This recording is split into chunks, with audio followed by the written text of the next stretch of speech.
السلام علیکم dear students, کیسے ہیں آپ لوگ؟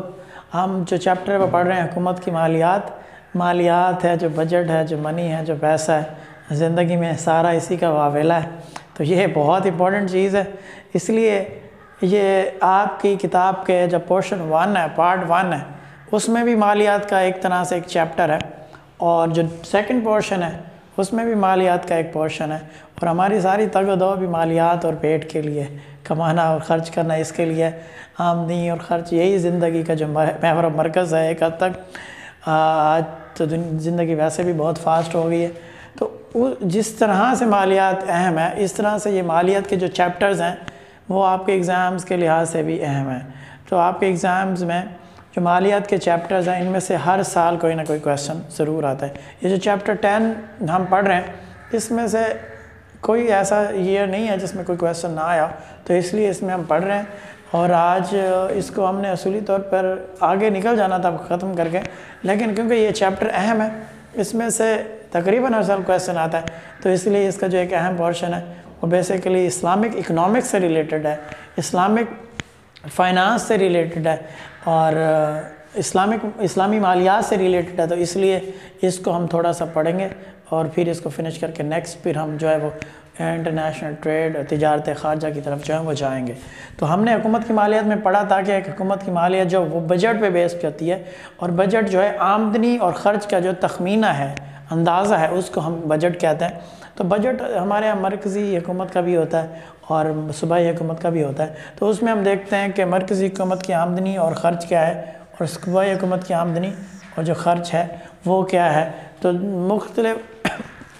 طریقوں سے مرکزی حکومت اور صوبائی حکومتیں جو ہیں وہ اپنا بجٹ بناتی ہیں۔ تو مرکزی حکومت کی آمدنی کے ذرائع اور ہیں، ہم نے ان کو ڈسکس کیا ہے، صوبائی حکومت کی آمدنی کے ذرائع اور ہیں، ہم نے ان کو ڈسکس کیا ہے، پھر اور وہ کس طرح سے خرچ کرتے ہیں۔ مرکزی حکومت کی اپنی ترجیحات ہیں، ہم نے ڈسکس کیا تھا کہ وہ ڈیفنس کو دیکھتی ہے، کرنسی کو دیکھتی ہے، تجارت خارجہ انٹرنیشنل ٹریڈ کو دیکھتی ہے، اور دیگر انٹرنیشنل بین الاقوامی امور کو دیکھتی ہے۔ صوبائی حکومتیں جو ہے وہ اپنا زراعت کو دیکھتی ہیں، آبپاشی کو دیکھتی ہیں، لوکل مسائل کو، صوبے کے اندر جو مسائل ہیں ان کو ہم دیکھتے ہیں۔ یہ یہاں تک ہم نے ڈسکس کیا تھا۔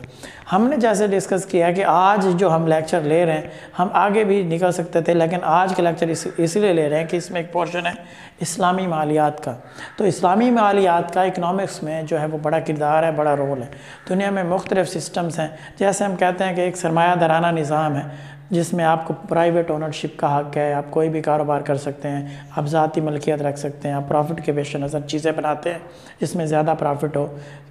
وغیرہ وغیرہ۔ اس کے برعکس ایک اور نظام ہے جسے ہم کہتے ہیں سوشلزم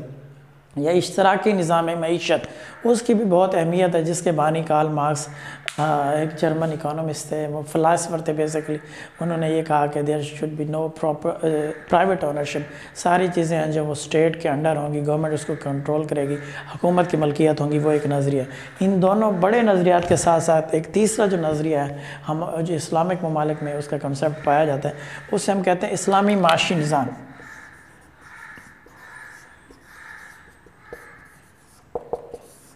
اسلامی معاشی نظام کی بھی بہت امپورٹنس ہے، ایک بہت کمپریہنسو معاشی نظام ہے، جیسے ہم کہتے ہیں کہ Islam is a complete code of life, complete conduct of life. Islam جو ہے ایک سپریم ریلیجن ہے، تو اس کا اپنا ایک معاشی نظام بھی ہے۔ اسلامی مالیات کے لحاظ سے اس میں ایک چیپٹر ہے، بیسیکلی یہ اسلامیات کو بھی کور کرتا ہے، مالیات کو بھی کور کرتا ہے، کیونکہ یہ مالیات کا چیپٹر ہے تو اسے ہم اسلامی مالیات کہیں گے۔ یہ ایک کویسچن ہے جو بار بار آپ کے پیپرز میں آ رہا ہے، تو اس میں اس کو کس طرح سے کویسچن پوچھتے ہیں کہ وہ کہتے ہیں جی زکوٰۃ، عشر اور انفاق فی سبیل اللہ، یہ کیا جی خیرات، یعنی کہ بطور اعلی کار انصاف یا بطور اعلیٰ انصاف یا بطور سوشل جسٹس، اس کا اپنا کیا کردار ہے زکوٰۃ، عشر اور خیرات کا۔ تو بالکل اسلامی معاشی نظام میں زکوٰۃ، خیرات اور جو عشر ہے اس کا سوشل جسٹس میں بہت بڑا کردار ہے، اور یہ کویسچن تقریباً ہر دوسرے سال جو ریپیٹ ہو رہا ہے آپ کے پیپرز میں، تو اس لیے ہم اس کو ڈسکس کرتے ہیں۔ سمپلی آپ لوگ جانتے ہیں، ہم زکوٰۃ کو جب ہم ڈسکس کرتے ہیں، زکوٰۃ کے حوالے سے ہم دیکھتے ہیں کہ جو لوگ عمرہ ہیں، جو لوگ صاحب استطاعت ہیں تو وہ اپنے مال میں سے زکوٰۃ نکالتے ہیں۔ اسلام میں آ کے جب وہ زکوٰۃ نکالتے ہیں ایک پورشن کے ساتھ، ایک تناسب کے ساتھ، تو ان کا مال جو ہے وہ پاک ہو جاتا ہے، اور وہ جو پیسہ ہے وہ غریبوں میں ہم جو ہے وہ تقسیم کر دیتے ہیں۔ اس سے پھر کیا ہوتا ہے، اس سے جو ہمیں سب سے اچھی بات جو دیکھنے میں ملتی ہے، اس سے ارتکاز جو دولت ہے نا اس کی حوصلہ شکنی ہوتی ہے۔ کیا ہوتی ہے جی؟ ارتکاز دولت کی حوصلہ شکنی ہوتی ہے۔ جب ہم دولت جو ہے وہ سرکولیٹ ہو جاتی ہے، عمرہ جو ہے وہ ایک مخصوص حصہ وہ غربا کے لیے زکوٰۃ کی صورت میں نکال لیتے ہیں، اور وہ زکوٰۃ جو ہے پھر غریب لوگوں کو ایک اسلامی معاشی نظام کے تحت جو ہے وہ دے دی جاتی ہے۔ جب دی جاتی ہے تو ان کی جو خودداری ہے